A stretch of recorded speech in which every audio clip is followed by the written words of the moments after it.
नमस्कार सर्वांना, मी प्रांजली. माघ महिन्यातील कृष्ण पक्षातील चतुर्दशी तिथीला महाशिवरात्री साजरी केली जाते. यंदा 2025 मध्ये 26 जानेवारी बुधवारी या दिवशी महाशिवरात्री साजरी केली जाणार आहे. गंगेच्या प्रत्येक थेंबा इतकी पवित्र ही अशी महाशिवरात्री मानली जाते. ज्या मुलामुलींचे विवाह जुळत नाहीयेत, सगळं व्यवस्थित असूनही होकार मिळत नाहीये किंवा जमलेलं लग्न मोडतं, तर अशा मुलामुलींनी महाशिवरात्रीचे व्रत आवर्जून करावे. त्यांच्या विवाहाचे योग जे आहेत ते जुळून येतात. भगवान शिवशंकर हे भोळे आहेत. अगदी एक तांब्या पाणी जरी आपण शिवलिंगावरती श्रद्धेने अर्पण केलं किंवा एक बेलपत्र जरी आपण अर्पण केलं तरी सुद्धा भगवान शिवशंकर प्रसन्न होतात आणि आपल्या भक्तांच्या सर्व इच्छा पूर्ण करतात. पण महादेवांची पूजा करताना काही नियम जे आहेत ते काटेकोरपणे पाळावे लागतात, नाहीतर दोष लागतो. भगवान शिवशंकर जितके भोळे आहेत तितकेच ते उग्र सुद्धा आहेत, क्रोधित सुद्धा तितक्याच लवकर ते होतात. त्यामुळे शिवपूजेतील अशाच काही नियमांबद्दल या व्हिडिओमध्ये आपण माहिती बघणार आहोत. तुम्ही शिवरात्रीचं व्रत करणार असाल तरी सुद्धा या नियमांचं पालन करणं तुम्हाला बंधनकारक राहील, किंवा काही कारणामुळे तुम्ही शिवरात्रीचे व्रत उपवास करू शकत नसाल तरी सुद्धा महाशिवरात्रीच्या दिवशी या काही नियमांचं पालन तुम्हाला आवर्जून करायचं आहे. त्याचबरोबर महाशिवरात्रीच्या दिवशी शिवलिंगाची पूजा करताना सुद्धा काही गोष्टींचं तुम्हाला पालन करायचं आहे. काही गोष्टी आवर्जून शिवलिंगावरती अर्पण करायच्या आहेत, तर काही वस्तू ह्या चुकूनही शिवलिंगावरती आपल्याला अर्पण करायच्या नाहीयेत. भगवान शिवशंकर आणि माता पार्वती यांचा विवाह याच तिथीला झाला आहे, म्हणून या महाशिवरात्रीच्या तिथीला अनन्यसाधारण असे महत्त्व प्राप्त झालेले आहे.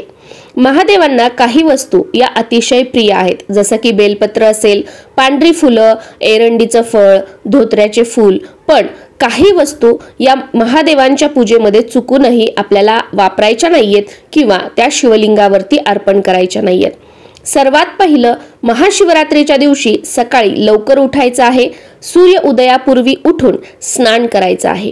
या दिवशी जर तुम्हाला तुमच्या कुंडलीमध्ये पितृदोषाचा त्रास सांगितला असेल किंवा पितृदोषामुळे जर तुम्हाला तुमच्या आयुष्यामध्ये, तुमच्या घरामध्ये काही प्रॉब्लेम्स होत आहेत असं जाणवत असेल, किंवा तुम्हाला कालसर्प दोष सांगितला असेल, तर महाशिवरात्रीच्या दिवशी आंघोळ करताना आंघोळीच्या पाण्यामध्ये चिमूटभर काळे तीळ टाका आणि त्या पाण्याने स्नान करा. कालसर्प दोषाचा त्रास कमी होईल. त्याचबरोबर पितृदोषामुळे जे काही त्रास तुम्हाला होत आहेत ते सुद्धा हळूहळू कमी होताना तुम्हाला बघायला मिळेल.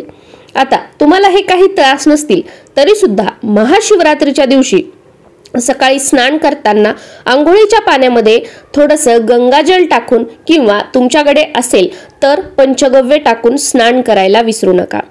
महाशिवरात्रीच्या दिवशी शक्यतो पांढऱ्या रंगाचे कपडे घालण्याचा प्रयत्न करा. पांढऱ्या रंगाचे कपडे नसतील तर लाल रंगाचे कपडे घातले तरी सुद्धा चालेल, पण काळ्या रंगाचे जे कपडे आहेत, वस्त्र आहेत, या दिवशी चुकूनही घालू नका. महाशिवरात्रीच्या दिवशी शिवपूजेमध्ये महादेवाच्या पिंडीवर हळद कुंकू जे आहे ते चुकूनही वापरू नये, कारण महादेव हे पुरुष देवता आहेत. हे पुरुष तत्वाचे प्रतीक आहेत महादेव, आणि महादेव हे संहारक आहेत, म्हणजेच दुष्टांचा संहार करतात. दुसरं म्हणजे महादेवांनी वैराग्य अवतार धारण केला होता, म्हणजे गोसाव्याचा अवतार धारण केला होता. म्हणून महादेवाच्या पूजेमध्ये भस्म किंवा चंदनाचाच वापर करावा. शास्त्रानुसार शिवलिंगावरती अभिषेक करताना शंखाचा वापर चुकूनही करू नये.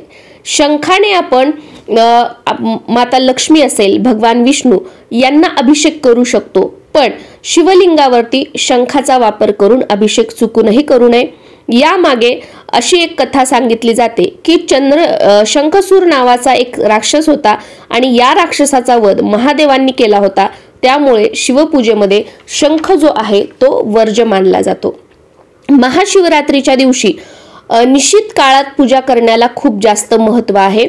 आवर्जून बहुतेक लोक या दिवशी निश्चित काळात पूजा करतात, पण निश्चित काळात जर तुम्हाला महादेवांची पूजा करणं शक्य नाही झालं तर तुम्ही सकाळी किंवा संध्याकाळी जो प्रदोष काळ असतो, जेव्हा सूर्य मावळतो त्याच्या 45 मिनिटं अगोदर किंवा सूर्य मावळल्याच्या नंतर 45 मिनिटांनंतर हा जो कालावधी असतो, ही जी वेळ असते, या वेळेमध्ये आपण शिवपूजन करू शकतो. तर महाशिवरात्रीच्या दिवशी निशित काल जो आहे तो मध्यरात्री 12:27 पासून ते रात्री 1:16 आहे। या वेळेमध्ये भले शिवपूजन नाही झालं तरी सुद्धा तुम्ही शिवलीलामृत असेल, शिवलीलामृतातील 11वा अध्याय असेल किंवा ओम नमः शिवाय या मंत्राचा जप असेल किंवा भगवान शिवशंकर यांचे जे कोणते स्तोत्र मंत्र असतील तुम्हाला येत असतील ते तुम्ही म्हणू शकता किंवा ते ऐकू शकता। कारण महाशिवरात्रीच्या दिवशी रात्री जागरण करण्याला सुद्धा खूप जास्त महत्त्व आहे आणि निशित काळात केलेली पूजा जी आहे ती खूप प्रभावी मानली जाते। असं म्हटलं जातं की निशित काळात केलेली पूजेची जी सिद्धी आहे ती लवकर प्राप्त होते। सर्व शिवरात्रींमध्ये सर्वोच्च मानल्या जाणाऱ्या महाशिवरात्रीच्या मध्यरात्री महादेवाचे परम तेजस्वी अस्तित्व जे असतं ते पृथ्वीवर सक्रिय होतं आणि या काळालाच महाशिवरात्रीच्या दिवशी आपण निशित काळ म्हणून ओळखतो। या दिवशी शिवतत्व जे असतं ते पृथ्वीवर अवतरत असल्याने निशित काळ हा सर्वात प्रभावी मानला जातो। त्याचबरोबर महाशिवरात्रीच्या दिवशी 4 प्रहरांवर पूजा करण्याला खूप जास्त महत्त्व आहे। तर ही 4 प्रहर अशा प्रकारे आहेत।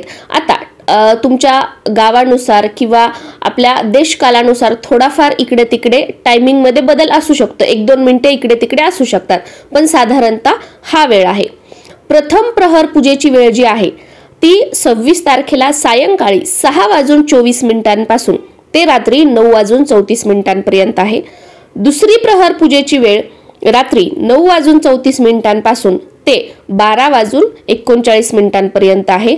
तिसरा प्रहर पूजेची वेळ जी आहे ती मध्यरात्री 12:39 पासून ते पहाटे 3:45 आहे आणि चौथा प्रहर पूजेची वेळ जी आहे ती 3:45 पासून ते 6:50 27 तारखेला सकाळपर्यंत असणार आहे।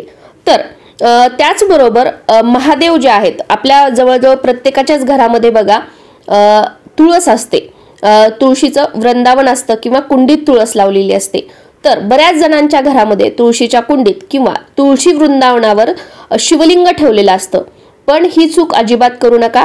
तुळशीच्या कुंडीत किंवा तुळशी वृंदावनावर शिवलिंग अजिबात ठेवू नये। जे तुळशीच्या कुंडीमध्ये ठेवलेलं असतं किंवा तुळशी वृंदावनाजवळ ठेवलेलं असतं ते शालिग्राम असतात, पण बरेच जण काय करतात, त्यांना काय वाटतं की हे शिवलिंगच आहे म्हणून शिवलिंग ठेवतात। असं चुकूनही करू नका।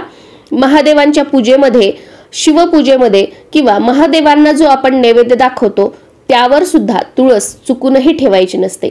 इतर देवी देवतांना नैवेद्य दाखवताना आपण तुळस ठेवतो, तुळस ठेवल्याशिवाय देव नैवेद्य ग्रहण करत नाहीत असं आपण म्हणतो, पण शिवपूजेमध्ये तुळस ही शिवलिंगावरती अर्पण सुद्धा करायची नाहीये आणि नैवेद्य दाखवताना त्यावर तुळशीचं पान ठेवायचं सुद्धा नाहीये। महादेवाच्या पिंडीवर अभिषेक करताना दूध, दही किंवा पंचामृत आपण याने अभिषेक करणार असाल तर हे जे पदार्थ आहेत हे तांब्याच्या भांड्यामध्ये किंवा तांब्याच्या तांब्यामध्ये चुकूनही ठेवायचे नाहीयेत। दूध, दही किंवा पंचामृत जे आहे ते तुम्ही स्टीलच्या तांब्यामध्ये, स्टीलच्या पेल्यामध्ये, चांदीच्या पेल्यामध्ये, चांदीच्या तांब्यामध्ये किंवा पितळेच्या पेल्यात, पितळेच्या तांब्यात ठेवू शकता, पण तांब्याच्या तांब्यात चुकूनही ठेवायचं नाहीये। असं म्हटलं जातं की तांब्याच्या तांब्यात दुग्धयुक्त पदार्थ ठेवल्याने त्याचं विष तयार होतं। तांब्याच्या भांड्यात दूध ठेवल्याने तांबे द्रव पदार्थात मिसळू शकते, त्यामुळे ठेवायचं नाही।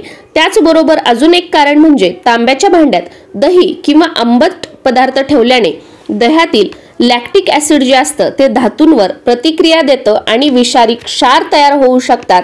त्यामुळे दूध, दही किंवा दुग्धजन्य पदार्थ जे आहेत ते तांब्याच्या तांब्यामध्ये आपल्याला ठेवायचे नाहीयेत। हा, तांब्याच्या तांब्यामध्ये तुम्ही पाणी घेऊन ते शिवलिंगावरती अर्पण करू शकता, पण दूध, दही किंवा पंचामृत अर्पण करू शकत नाही। शिवपूजा करताना नारळ पाण्याचा सुद्धा वापर जो आहे तो अजिबात करायचा नाही। सोमवार असू द्यात किंवा शिवरात्र असू द्यात, वेगवेगळ्या वस्तूंनी, पदार्थांनी शिवलिंगावरती अभिषेक करण्याची पद्धत आहे आणि त्याचे वेगवेगळे लाभ सुद्धा आहेत। तो व्हिडिओ नक्कीच मी तुमच्यासोबत शेअर करेल। तर शिवपूजेमध्ये अभिषेक करताना नारळ पाण्याने कधीही अभिषेक करायचा नाहीये। त्याचबरोबर तुटलेले तांदूळ जे आहेत, म्हणजेच अक्षदा ज्या आहेत त्या तुटलेल्या अक्षदा शिवलिंगावरती अर्पण करायच्या नाहीयेत। त्याचबरोबर अक्षदा ज्या आहेत त्या रंगवलेल्या सुद्धा नसाव्यात। त्याचबरोबर कापसाची माळ, ज्याला वस्त्रमाळ म्हटलं जातं, ती सुद्धा रंगवायची नाहीये. न रंगवलेली कापसाची माळ शिवलिंगाभोवती आपल्याला अर्पण करायची आहे. महाशिवरात्रीच्या दिवशी तुम्हाला काहीच शक्य नसेल ना, तर अगदी पाण्याने अभिषेक करा आणि त्यातली त्यात जर शक्य असेल तर दुधाने सुद्धा अभिषेक करण्याचा प्रयत्न करा. तुम्हाला माहिती आहे का की महादेवाच्या पिंडीवर दुधाने अभिषेक का केला जातो? दूध वाहण्याची ही जी परंपरा आहे ती सागर मंथनाशी संबंधित आहे. पौराणिक कथेनुसार समुद्र मंथनामधून सर्वात पहिले हलाहल विष निघालं होतं आणि त्या विषाच्या दाहकतेने सर्व देवता आणि दैत्य जळू लागले. त्यामुळे सर्वांनी भगवान शिवशंकर यांच्याकडे प्रार्थना केली. देवतांची प्रार्थना ऐकून भगवान शिवाने त्या विषाला तळहातावर ठेवलं आणि विषपान केलं. पण त्यांनी ते विष कंठाच्या खाली जाऊ दिलं नाही. त्यामुळे त्यांचा कंठ निळा पडला आणि तेव्हापासून त्यांना नीलकंठ हे नाव पडलं आणि नीलकंठ म्हणून ओळखलं जाऊ लागलं. या विषाचा प्रभाव भगवान शिव आणि त्यांच्या जटामधील देवी गंगावर होऊ लागला. विषाच्या दाहाला कमी करण्यासाठी देवतांनी भगवान शिवाला दूध ग्रहण करण्याचा आग्रह केला आणि भगवान शिवाने दूध ग्रहण करताच त्यांच्या शरीरातील विषाचा प्रभाव कमी होऊ लागला. तेव्हापासूनच शिवलिंगावरती दूध अर्पण करण्याची जी प्रथा आहे ती सुरू झाली असं म्हटलं जातं. या दिवशी भगवान शिवशंकरांची पूजा करताना भगवान शिवशंकरांना पांढरी फुलं अतिशय प्रिय आहेत आणि ती आपण आवर्जून अर्पण करावी. पण केतकीची फुलं किंवा लाल रंगाची फुलं या दिवशी शिवपूजा करताना किंवा कधीही शिवलिंगावरती अर्पण करू नये. केतकीची फुलं न वाहण्याचं कारण शिवपुराणाप्रमाणे एकदा ब्रह्मा आणि विष्णू यांच्यात वाद निर्माण झाला की श्रेष्ठ कोण यावर निर्णय घेण्यासाठी महादेवाला न्यायाधीश म्हणून नियुक्त करण्यात आलं. महादेवाच्या मायेने एक ज्योतिर्लिंग प्रकट झाले. महादेवाने म्हटलं की ब्रह्मा आणि विष्णू यांच्यातून जो कोणी ज्योतिर्लिंगाचे आदी अंताचे शोध लावेल तो श्रेष्ठ. ब्रह्मा ज्योतिर्लिंग धरून आदीच्या शोधात खाली, तर विष्णू ज्योतिर्लिंगाचे अंत शोधण्यासाठी वरच्या दिशेकडे निघाले.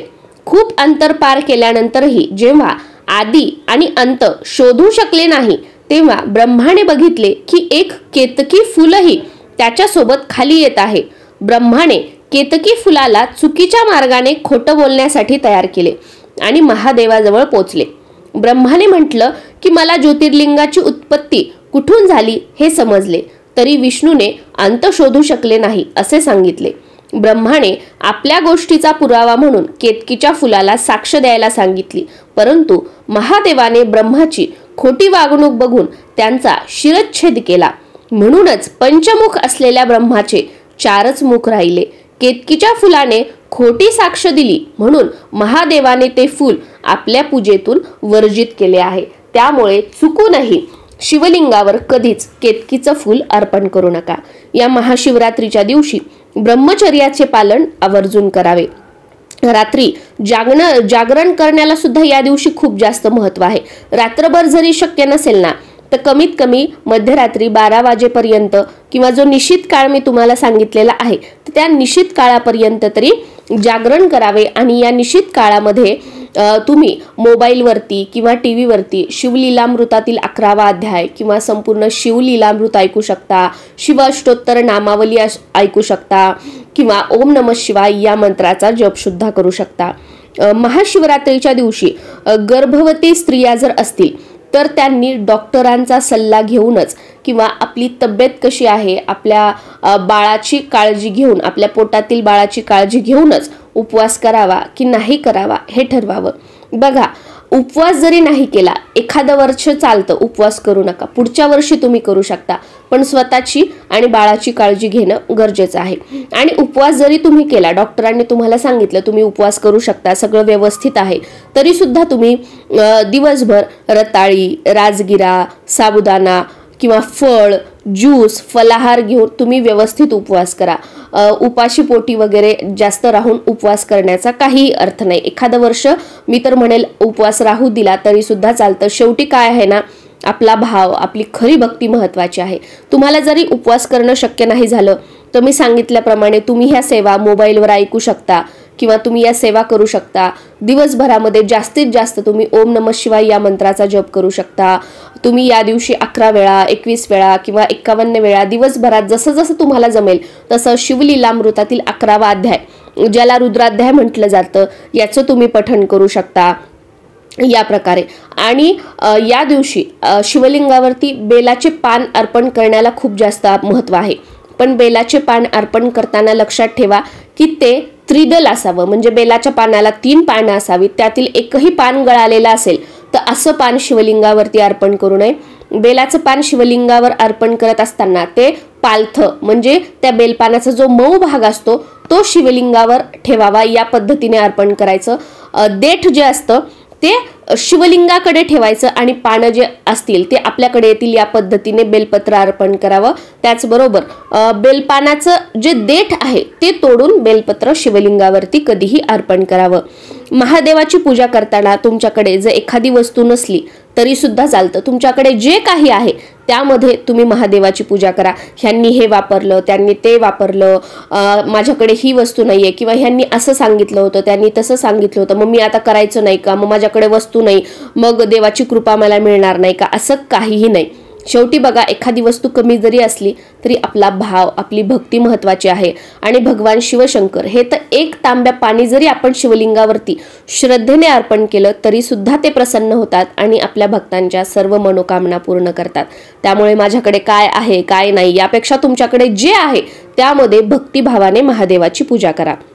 महादेवाच्या या उपवासाला, महाशिवरात्रीच्या उपवासाला भगर, ज्याला बऱ्याच भागामध्ये वरई म्हटलं जातं, ही वर्ज मानली जाते। या उपवासाला चुकून जरी वरई किंवा भगर खाल्ली तर आपला उपवास हा मोडल्यात जमा आहे। त्याच्यामुळे ही एक चूक आपल्याकडून होऊ देऊ नका, भगर किंवा वरई या उपवासाला खाऊ नका। आणि या महाशिवरात्रीच्या दिवशी जर तुम्हाला मासिक धर्म आलेला असेल, मासिक पाळी असेल, तर अशा वेळेला तुम्ही उपवास करू शकता, ह्या सर्व नियमांचं पालन करू शकता, फक्त पूजा करू शकत नाही। तुमच्या घरातील इतर मंडळींनी पूजा केली तरी सुद्धा चालते। तुम्ही मोबाईलवरती सर्व सेवा, स्तोत्र, मंत्र हे ऐकू शकता। मनातली मनात जे काही तुम्हाला स्तोत्र मंत्र येत असतील ते तुम्ही म्हणू शकता, ओठ न हलवता मनातली मनात म्हणू शकता। बरीचशी उपयुक्त अशी माहिती या व्हिडिओमध्ये मी तुमच्यासोबत शेअर केलेली आहे। तर या काही नियमांचं पालन करा, या काही गोष्टी लक्षात ठेवून जर आपण महाशिवरात्रीचं व्रत केलं किंवा व्रत जरी शक्य नसेल तर या सगळ्या गोष्टी पाळल्या तरी सुद्धा भगवान शिवशंकर भोलेनाथांचा आशीर्वाद आपल्याला प्राप्त होऊ शकतो। आणि तुम्हाला घरी काही करणं शक्य नसेल तर या दिवशी महादेवाच्या मंदिरात जाऊन दर्शन घ्या, 1 तांब्या पाणी शिवलिंगावरती महादेवाच्या मंदिरात जाऊन अर्पण करा, त्यातली त्यात प्रदोष काळामध्ये केलं तर अतिशय उत्तम आहे। नमस्कार।